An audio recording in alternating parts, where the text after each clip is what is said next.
half of that is, what about the 60% who are staying?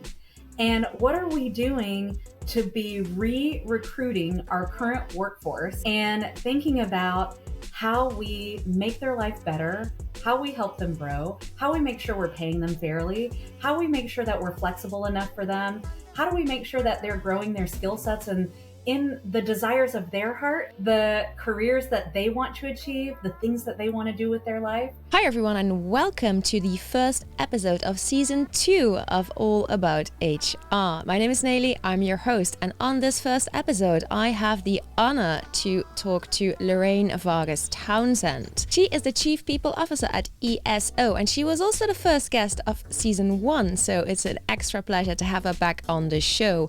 We talked about the 27 million hidden workers in the US and whether or not it's time to do something about that. We also talked about DEIB and the Great Resignation. As always, Lorraine was super honest with me, gave me her unsalted opinion, no BS, and we had a lot of fun as well. I think it's time for you to go check out this first episode of season 2 straight away. Before you do so, as always, subscribe to the channel, hit the notification bell, and like this video. Thank you, bye.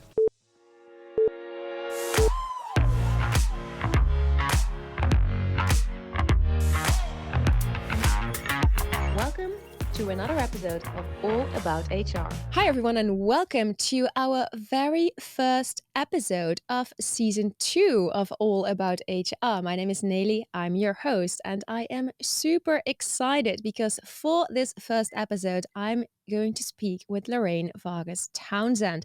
And those of you who've been following our show might remember that Lorraine was also our first guest during season 1 for the very first episode. Hi Lorraine, how are you? That is so exciting. I didn't know it was the first one of season 2. I think this should be our habit from now on. I'm actually thinking that might be a really good idea, that every time we have a new season come out, and then you're just going to be the guest for the season opening. Oh, cool. What an honor. Yeah.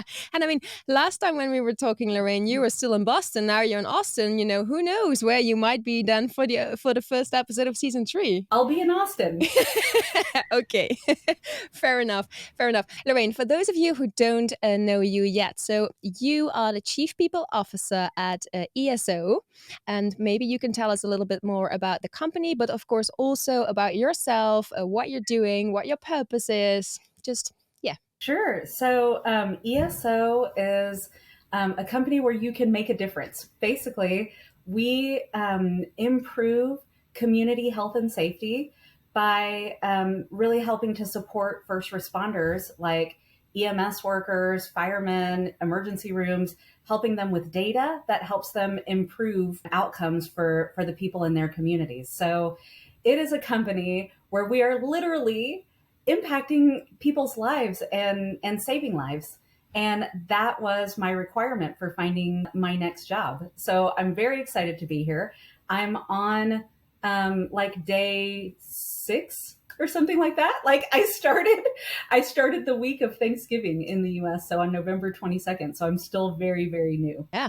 So how have the first days been then? How's the onboarding process? Well, the first days, like literally the first 3 days, it was me and the CEO in the office and like maybe an IT guy every once in a while. So it was Thanksgiving week. We were still fully remote.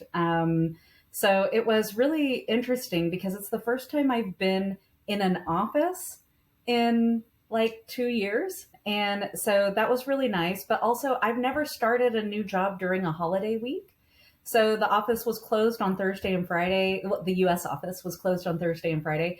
So for those first 3 days, I did all of the like onboarding things that you never do or you keep putting off and you try to do late at night, like doing the compliance training and things like that. So I actually like got to spend time doing my training, reading all the emails that they sent to me before I started working here, and looking at strategy documents and things like that. So that first week was really relaxed. And then last week, it was like that thing that happens when you go somewhere new and like everyone introduces themselves and you're really excited to meet them and you want to make a good first impression, but you know you're not going to remember anything that happened. So that was last week.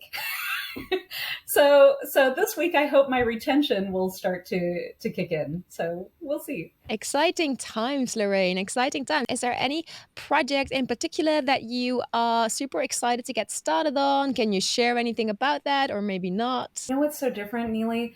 Like, I took this job feeling like in my heart, like this is the last place I'm going to work. This is my last job. And so I've been taking this job and this onboarding and this entry in a way different than any other place I've ever worked. And I'm coming in going like, my number one thing is to grow everyone's career and to leave the legacy that I've always wanted to leave behind. Like, this is my last shot.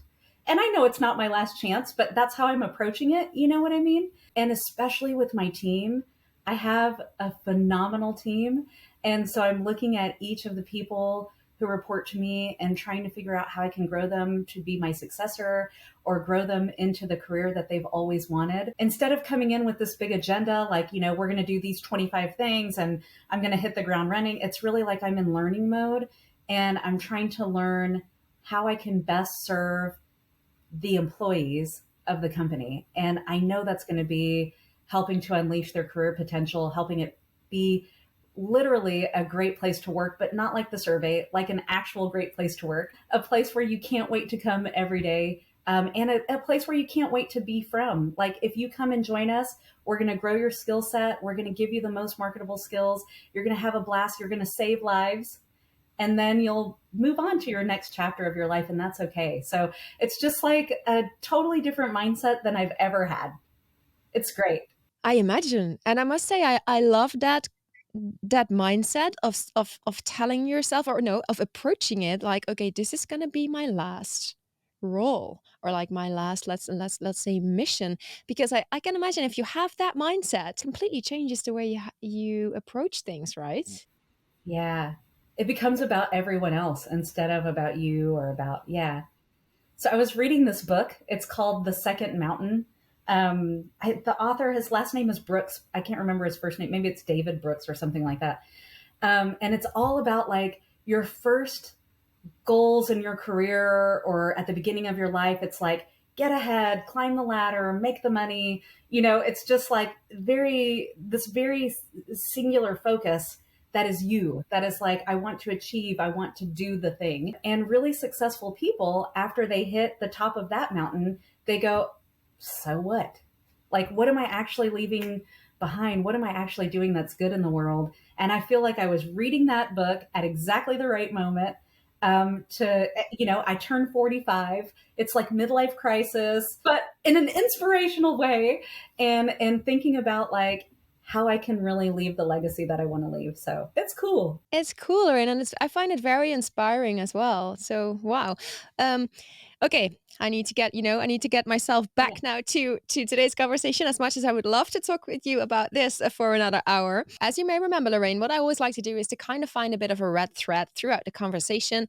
And so there are 27 million hidden workers in the US. Now that number alone to me was like, wow, that's so many people. And my second thought immediately was, we've been talking for years now about so many companies struggling to find new talent, and then it appears that there's such a large group of people that basically gets left out, often because of ATS systems, and apparently companies are sometimes also aware of it. Anyhow, I thought that was a very interesting thing, something that we could perhaps have a chat about. The first question here would be, what are your thoughts when you hear this, like 27 million hidden workers? I mean, first of all, of course, it's an astonishing number, right? Like, and you look at the noise that every company is making right now around the Great Resignation. It's not fake. So I'm saying it like that, but it's not fake. Everybody is resigning. Everybody's changing jobs right now. And it's okay, right? Like, there's a lot contributing to that we can also talk about. Like, I'm kind of excited about that topic too. But so the 27 million hidden workers, like, I keep going like, yeah, I need to find those folks too. I have lots of open positions. And so when you think about like what is leading to it, like that applicant tracking systems are knocking people out, that there are lots of also preconceived notions and bullshit that's in hiring managers' brains and recruiting and HR teams' brains about who is a desirable candidate and who is not. So, for instance, in that 27 million hidden workers, like one category of those people are people who have several part time jobs who would like to have a full time job. Like, holy smokes, I'm telling you, if there's a person who has multiple part time jobs and who is like, just trying to um, stop from being underemployed, you see that there's some kind of drive inside of them that's making them do more and strive more. And to be penalized for that is just completely effing offensive, right?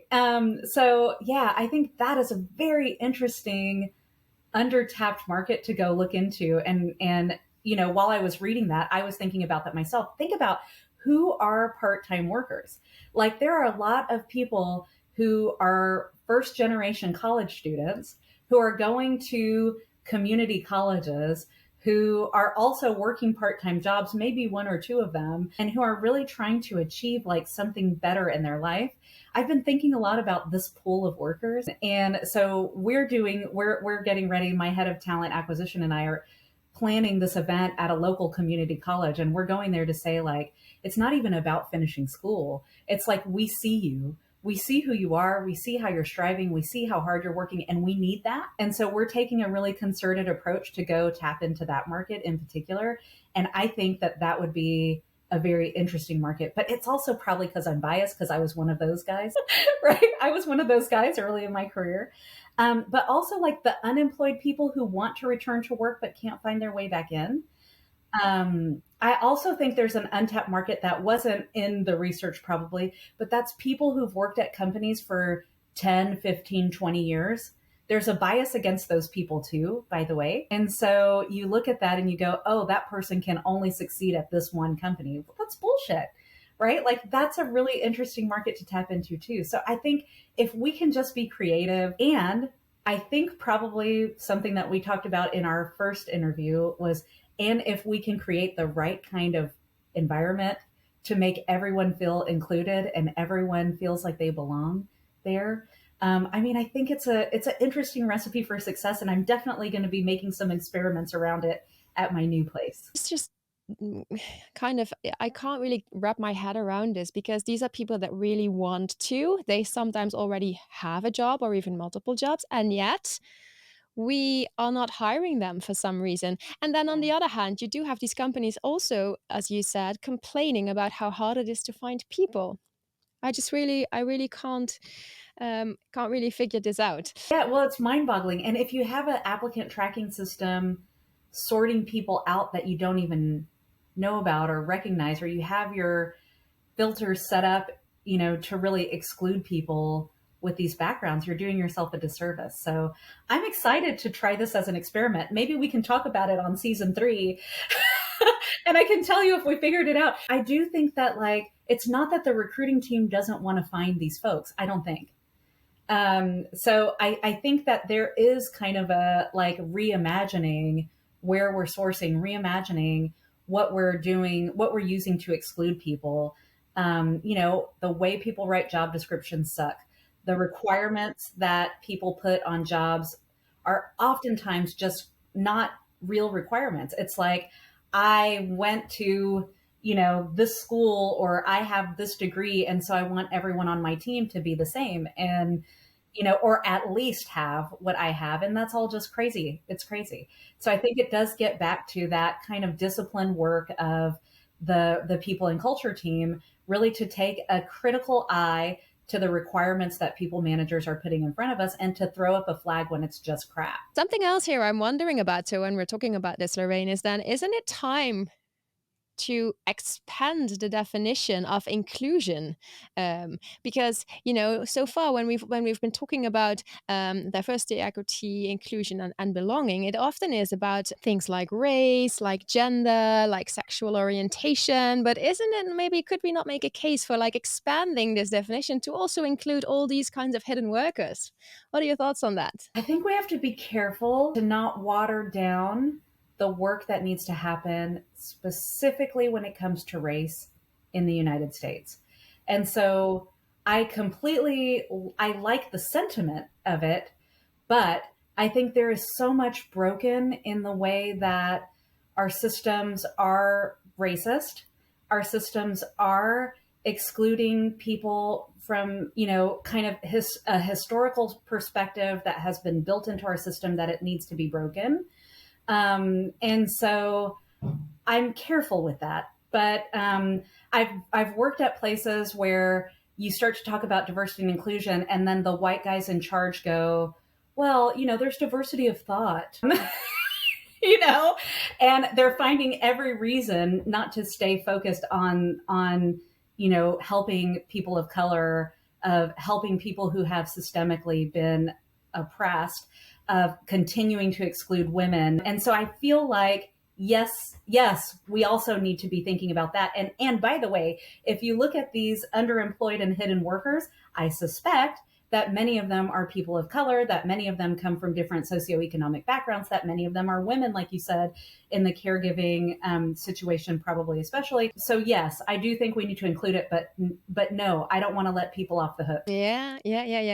Very, very good nuance there. I think very important to mention that. Last time we spoke, I think it was earlier this year. I think we were pretty much, preparing for the great reopening, or at least we were thinking that we were going to be preparing for the great reopening. And now we are in the situation, at least a lot of companies are, that we are reacting to the great resignation. First of all, curious to hear your thoughts on this phenomenon. The reason why I'm excited about the Great Resignation is because I feel like it supports a lot of what I want to do differently at work. So, Microsoft just did this survey and they said something like 40% of employees are planning to leave their job. And we all know that, especially HR people, right? Like we've seen this in our engagement surveys, like whatever percentage of my workforce says, I'm thinking about leaving in the next year or two.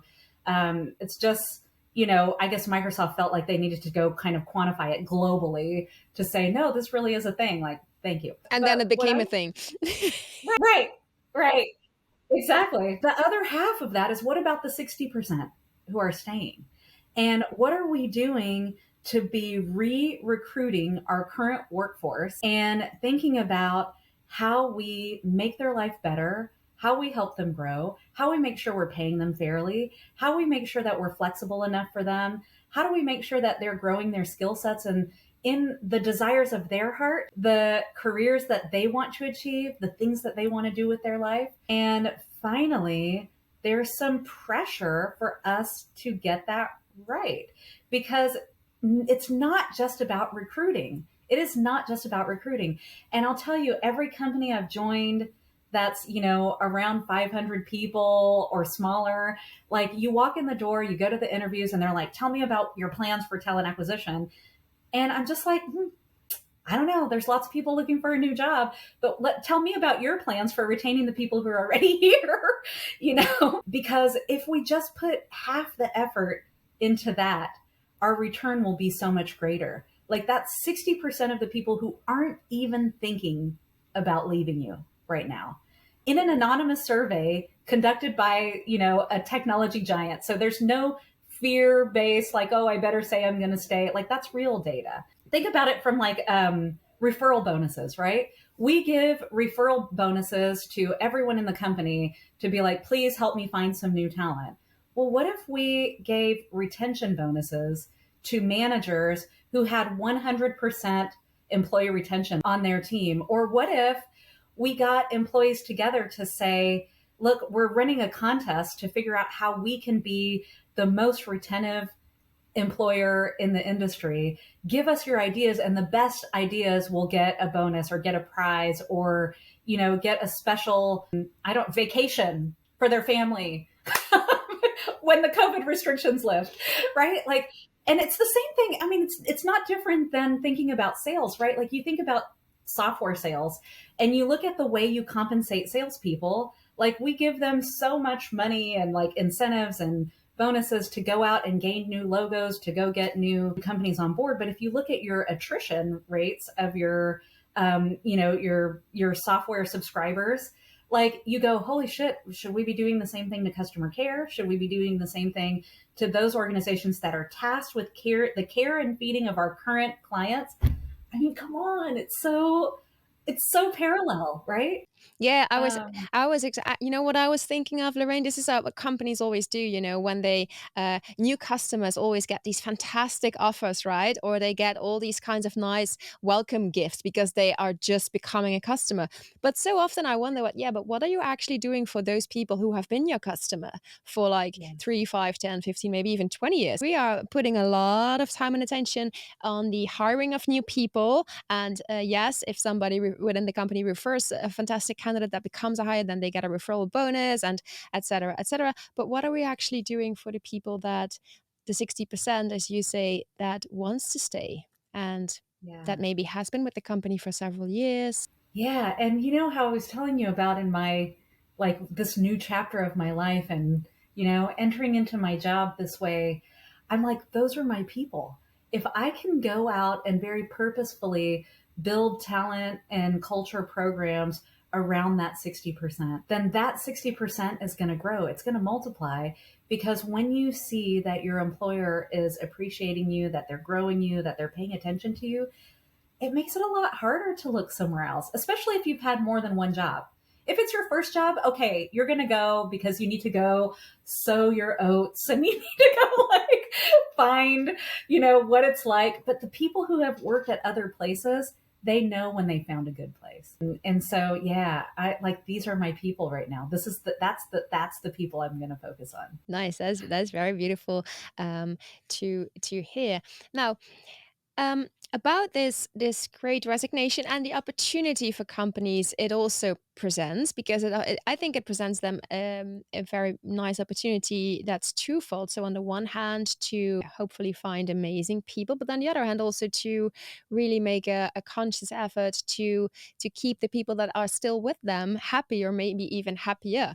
But so Lorraine, would you then say that this is also a great opportunity for companies to finally maybe get serious about belonging and being inclusive and then by extension being more diverse?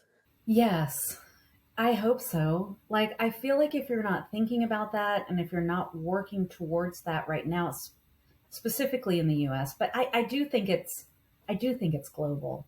Like, I think if you're not thinking about these topics right now, then like, what are you living under a rock? Like, you know what I mean? If this isn't the thing that you're working on, if this isn't worrying you, if this isn't keeping you up at night, you're never going to win the war for talent. You're never going to be the person who everybody wants to come work for. And I think, with COVID, employees have had like 2 years of self reflection, right? They've had 2 years of thinking, am I really in the career that I want to be in? Am I in the community I want to be in?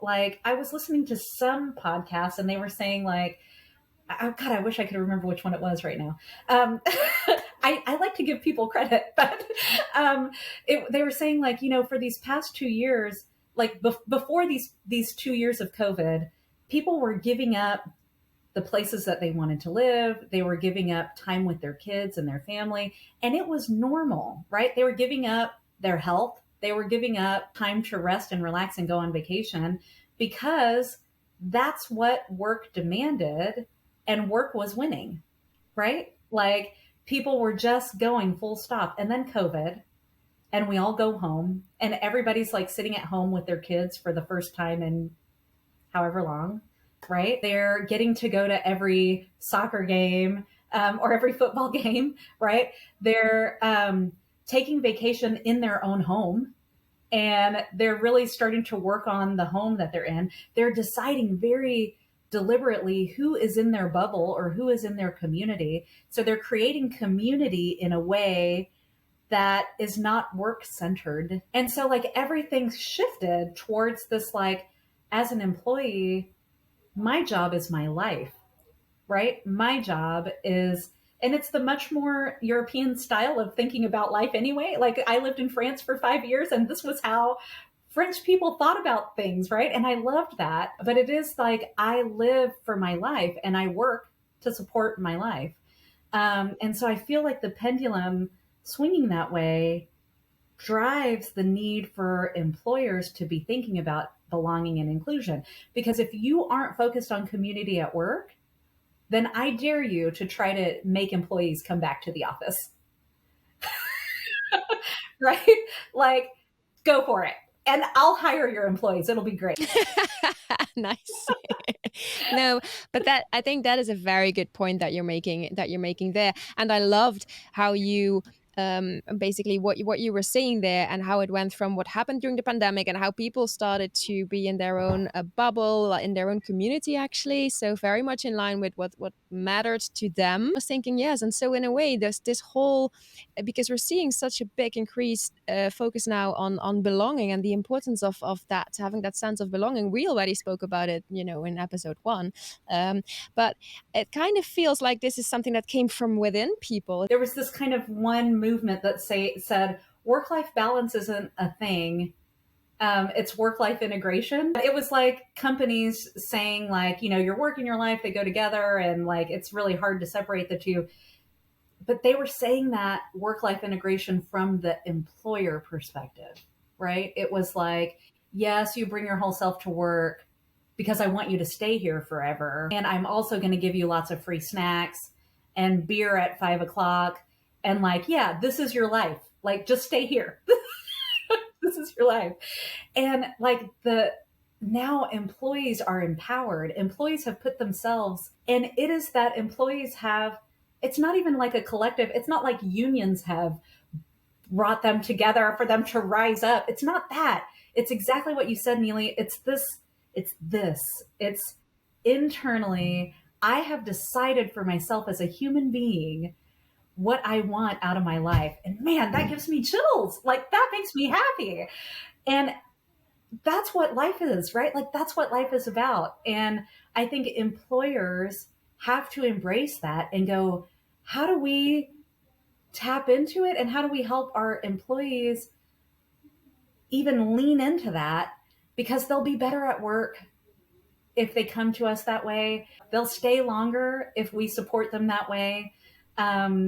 And that's what work has to be. Like, that is the codependent or symbiotic relationship that actually makes sense for humanity. I really have nothing. I have nothing intelligent to add to that. That was very well said, I think, Lorraine.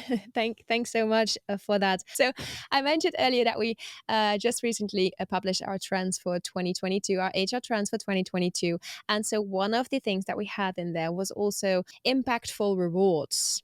Now, so, following what we've just been talking about, the importance of belonging. And so I can kind of see a link here. But first question, I think, again, Lorraine, would be, what are you seeing when it comes to impactful rewards? So I don't know. I think rewards always starts from the same place, right? And I feel like when HR people start talking about rewards, it worries me. Like, my alarms go up or the hair on the back of my neck stands up, because I go, are you about to think about everything you can do besides paying people fairly? Right? Like, are you about to talk to me about, like, I don't know, how you say thank you at work, and basically making all the excuses possible not to pay people fairly, right? Let's start at the beginning, the bottom of the pyramid. So first, tell me that you're paying all your HR people at the market rate, because you're not. I mean, at least I've inherited lots of HR teams with underpaid HR people and underpaid recruiters. Then tell me that you give them fair time off, and that you also encourage them to take it, and that you leave them alone when they take their time off so that they can actually recharge, and that you make sure they take more than like a long weekend. Okay, do that. Then make sure you have enough people so that they're not doing like 4 jobs, and they're really just doing the job that's fair, that can be accomplished in a reasonable amount of time. Maybe it's 40 hours, maybe it's 35, maybe it's 42. I don't know. But like an amount of time that is reasonable. And then after that, when you can tell me that that's all done, then give them some coaching. Right? So I just think that there's so much missing, and that HR and compensation and CEOs and business leaders have gotten away with not paying people what they're worth in the market. They've gotten away with paying women less than they pay men, with paying people of color less than they pay both of those categories. And, with the great resignation, there are so many understaffed teams and there are so many people doing 2 jobs or 3 jobs. And I think it would be very impactful if we can fix that basic stuff. And then, yes, I think whatever you need to do to coach people to grow them or whatever, like that, of course, but that's the thing that makes people stay. That's the thing that re-energizes people. But if you're starting with a broken foundation, I'm sorry. I don't care about your rewards if you're not doing the basics first. And I just feel like maybe it's tech, right? Like I've been in tech for a while and maybe it's just tech. Maybe all these other industries have it down right and they're doing all the good things. But please, HR leaders, ask yourself that first. That's what I would say. Yeah, thanks so much, Lorraine. We're gonna strike one of our trends off the list for next year. No, I'm kidding. I'm kidding. No. Sure, Jokes aside, I think this is a very fair point. How many trends did you have? You had 11, right? 11, so then we'll have 10. Yeah, so 10 would have been fine. It's 2 hands full, that's enough. Another thing, it's a very different thing actually. So, and something that we didn't talk about last time, and something that I am wondering about, because what we're doing now on the podcast, we are talking sometimes about cliches that exist out there about HR. So what I wanted to ask you is, what do you feel is one of the biggest cliches that exist about HR? But we're a people person. Like, I'm a people person. Like, I got into HR because I want to help people. I feel like that's like the big cliche. And it's funny because like cliches exist for a reason, right? Because they were true at one point, and then it became like a stereotype, and then it just became the butt of a joke. And I would say that probably 100% of the HR people I've ever met, when they first got into HR, they actually cared about helping people. And I would say as the tenure increased, or as industrial norms changed over time, the people-centric nature of our work just got smaller and smaller and smaller. And so I think that is a big cliche. There was a time when I was like hiring HR people or talent acquisition people, and if they said that, I said, why are you in HR? How did you get in HR? If their answer was because I want to help people, I wouldn't hire them, because I just knew they were going to be unhappy. And I knew that, it was just never going to work out. And times were different. Like, right. Like there was a time when it was just like, we're so strategic and we have our seat at the table and we want to drive the business agenda and we want to lead with data and we want to do like everything that the business says. And that's how we add value and that's how we prove value and that's how you were successful. Right. And if you didn't come to me saying like, I'm an analytic person, I think, I use all the data to back up any opinion I've ever had. Then I was like, well, that's probably not going to be successful in this company or, in this department or whatnot. But I do think it's changing, and maybe I'm changing. I know I'm changing, right? Like I know that I'm in this different time of my life, but I also think work is changing. I think employees are changing. The expectations are different. And I think probably now, if you don't tell me how you care about people, I would never hire you, So yeah, that's a good question. I have to reflect more on it. Yeah, you can, and then when you're back for season 3, then you might have a different answer, or you may have the same answer, Lorraine. Now, something else that I always love to do, and this one is to ask you about an epic win and an epic fail. Now, mind you already shared one with us. No, actually one of each you shared with us, of course, when you were here on the first episode of season 1. But maybe there have been a few epic wins or a few epic fails over the past 9 months. I mean, I think I had an epic win by finding this job that I'm in right now. I have an executive team that's half women and half men. There's queer people on the executive team besides me. Right? Like, there's Latinos on the team that besides me. Um, and I just feel really grateful and, really happy that I found my last job. So I would say that's my big win. And my epic fail, oh my gosh, if I tell you this, I think I might get hate mail. So I just want to prepare you for the comments section. So I got a puppy, and I got it for my daughter's 5th birthday. And, she was 9 weeks old. And we had her for about 3 weeks. And I was like, I can't deal with this. Like, it was all the biting. Like, she was biting my clothes. She's biting my daughter. Like, it was just so intense.